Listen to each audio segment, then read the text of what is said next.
Bienvenue dans cette séquence invitée de la rédaction sur Médien TV. Je reçois aujourd'hui la romancière Jennifer Richard à l'occasion du premier festival du livre africain qui se tient du 9 au 12 février.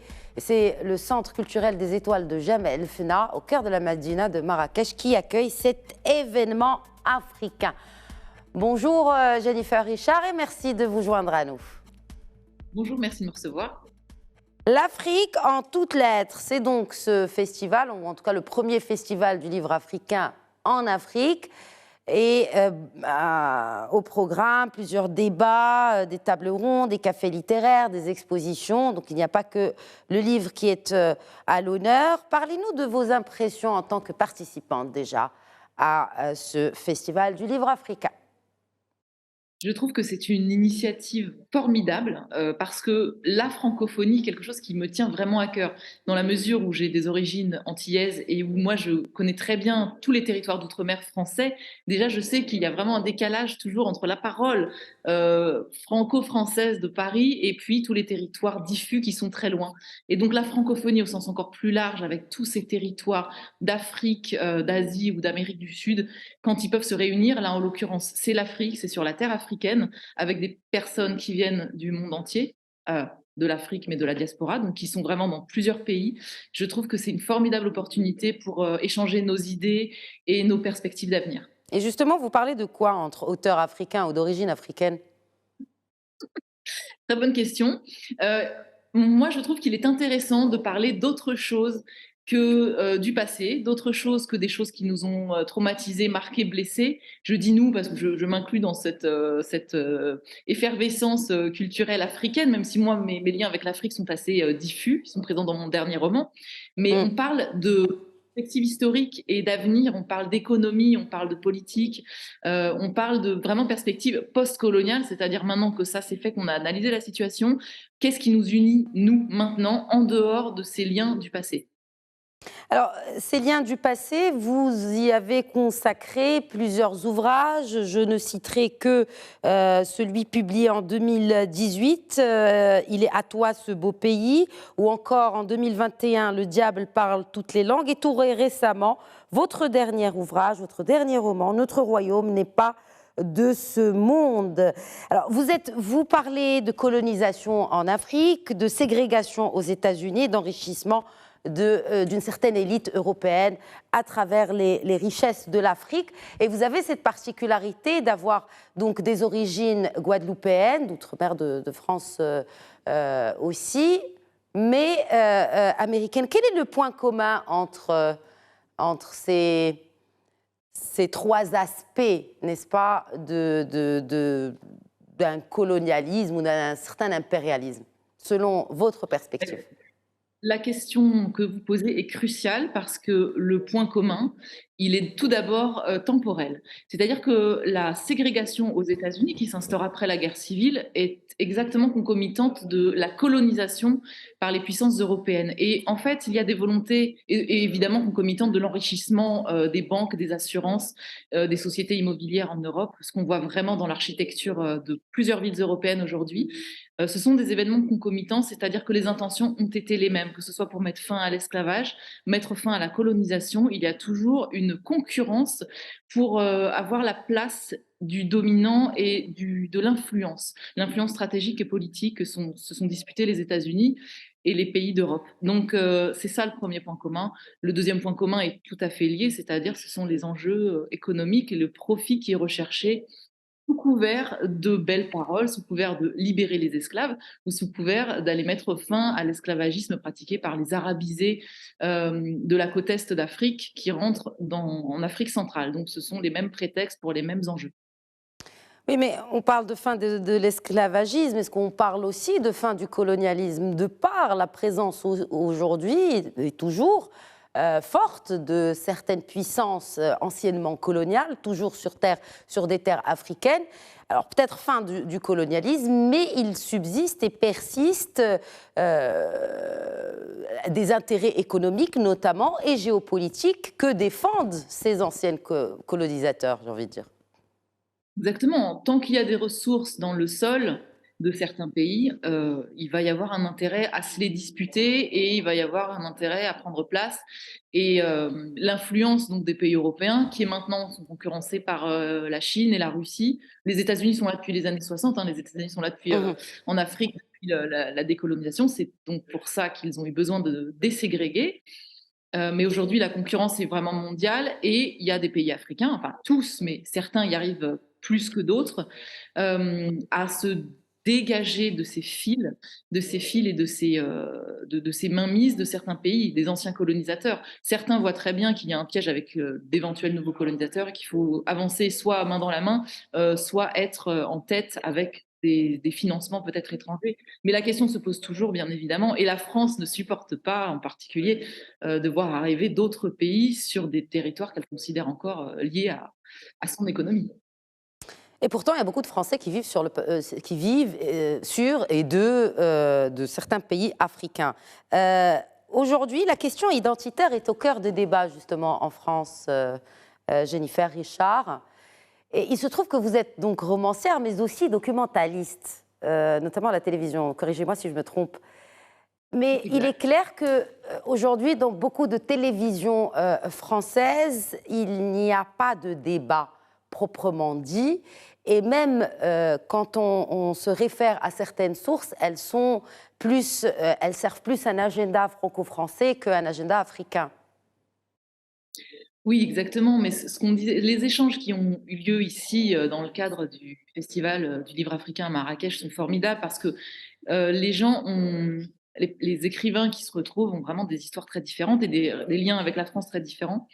Euh, je dévie un peu par rapport à votre question, mais j'y réponds quand même en partie. C'est que euh, je trouve que l'Afrique, les pays africains, ont plus intérêt que la France à fermer leurs frontières, de manière évidemment pas drastique, puisque ça n'a pas énormément d'intérêt de se couper de tous les échanges. Mais en France, la question identitaire revient toujours avec, de manière très grossière, parce qu'on parle d'enjeux électoraux plus que de Mm, débats d'idées. mm. Donc la question identitaire, c'est de dire voilà, la France devrait protéger, se protéger, fermer ses frontières, protéger sa culture, son économie. Oui, alors je pense que ce sont aux pays africains avant tout, dans ce cas-là, de fermer leurs frontières et de se protéger, de protéger leur culture et leur économie. Donc je pense que des deux, ce serait vraiment pas la France qui aurait gagné à faire ça. Mais pour autant, moi, je suis absolument pour la protection de l'identité, de l'histoire de chaque pays. Je suis pour le maintien de la tradition, l'entretien des traditions, qu'elles soient religieuses ou culturelles. Je trouve que c'est très important. C'est au Dans centre la justement francophonie, je me permets de vous interrompre, c'est au centre de ce discours justement migratoire choisi, et cette ligne choisie par la France. C'est-à-dire, soit on... Bon, effectivement, la frontière est très fine entre intégration et garder cette identité que vous venez d'évoquer. Donc là, vraiment, on sent qu'on ne veut plus d'identité qui s'assume sur le sol français, mais d'une intégration totale à 100% aux valeurs certes de la République, mais pas que. oui, oui, tout à fait. Mais c'est un discours qui est vraiment ostracisé, enfin, mis de côté aussi en France. Hein. Les personnes qui tiennent un discours aussi radical et un peu, je dirais, ringard sont quand même mises au banc de la pensée acceptée. Et il faut faire une distinction entre le discours électoraliste de certaines personnes, qui est donc très grossier, je pense, et les électeurs qui admettent ce discours, qui ont d'autres raisons d'admettre ce discours, qui est souvent le fait qu'ils sont mis à l'abandon total par le gouvernement, par les politiques mises en place depuis 40 ans. Et ça se remarque énormément, ça vous étonnera peut-être d'entendre ça ici, mais les personnes qui ont le vote le plus réactionnaire, ce sont les personnes des Outre-mer. Mm. Donc c'est étonnant, mais c'est eux qui votent en majorité pour préserver non pas leur identité, mais leur économie avant tout. Et ce sont ces personnes qui sont le plus mises au banc de la société française. Donc il y a vraiment, il faut distinguer la détresse électorale et puis certaines personnes qui sont quand même assez minoritaires, je trouve, en France, qui veulent vraiment protéger leur identité au sens le plus fermé de cette expression. Mais cela dit, un membre du gouvernement vient de déposer un projet de loi en France. Bon, ce n'est pas notre sujet, justement, qui porte principalement sur le durcissement des conditions de la migration. Il s'agit du ministre de l'Intérieur, Gérald Darmanin, mais ce n'est pas notre sujet aujourd'hui. Vous avez participé à une table ronde autour justement du post-colonial, décolonial et migration, toujours en marge de ce festival africain, hein, du livre africain de Marrakech. Et une question m'a personnellement interpellée, je vous la pose. Migrants, immigrés, réfugiés, comment faire la part des choses? Bonne question. C'est une question. En effet. Elle n'est pas de moi, je l'ai reprise et j'insiste quand même, je l'ai reprise du programme de l'une des tables rondes qui sont organisées lors du festival.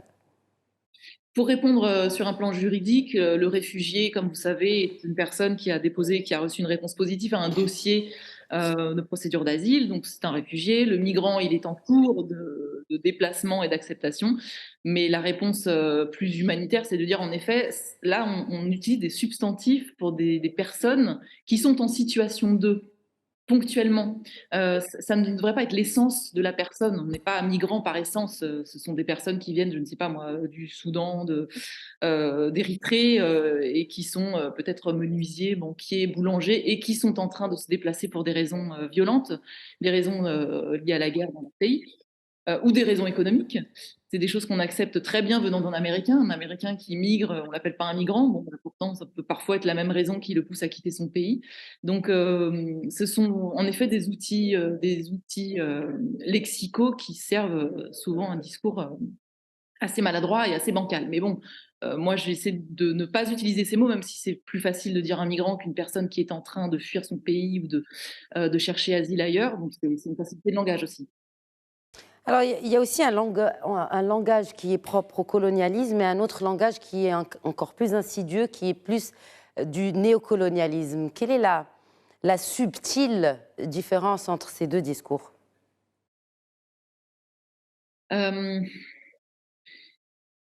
Je pense qu'il faut faire, voilà, il faut toujours être attentif. Moi, c'est mon travail, en fait, le discours politique, c'est vraiment ce qui m'a mené vers l'étude de la colonisation et les raisons sous-jacentes. Euh, la néocolonisation ou le néocolonialisme, j'ai l'impression qu'il n'est pas forcément employé par les bonnes personnes. Euh, Moi, j'essaie toujours de voir les raisons économiques, même si les liens précis, le chemin de l'argent m'échappe parfois parce que je n'ai pas fait d'études d'économie, mais j'essaie de comprendre l'histoire à travers cette économie. Et le néocolonialisme, pour moi, il est toujours à l'œuvre, mais il ne faut pas le lier au discours qu'on évoquait auparavant, le discours de certaines personnes réactionnaires. Il est au pouvoir, en fait, le néocolonialisme, et il est pratiqué par maintenant tous les pays. Et voilà, c'est très dangereux. C'est toujours très dangereux d'utiliser des mots humanitaires pour des fins économiques. Mais ça, c'est quelque chose que l'Occident sait très bien faire en déguisant, par exemple, l'Union européenne, qui est une union douanière au départ, à déguiser en association humanitaire. Le néocolonialisme, il est là, en fait, il est dans ces institutions qui poursuivent la croissance avant tout. Jennifer Richard, votre définition du racisme, et surtout pas du n'importe quel racisme, mais du racisme en Afrique, c'est une question qui vous interpelle et à laquelle vous avez consacré un de vos ouvrages. Donc, moi, je suis très, très curieuse de savoir ce que vous entendez par racisme africain. Racisme africain, alors c'est pas une expression que j'ai dû employer beaucoup. Je l'ai entendue aujourd'hui parmi les conférences. Je pense qu'il n'y a pas de société qui ne soit pas raciste. Ça existe quasiment pas.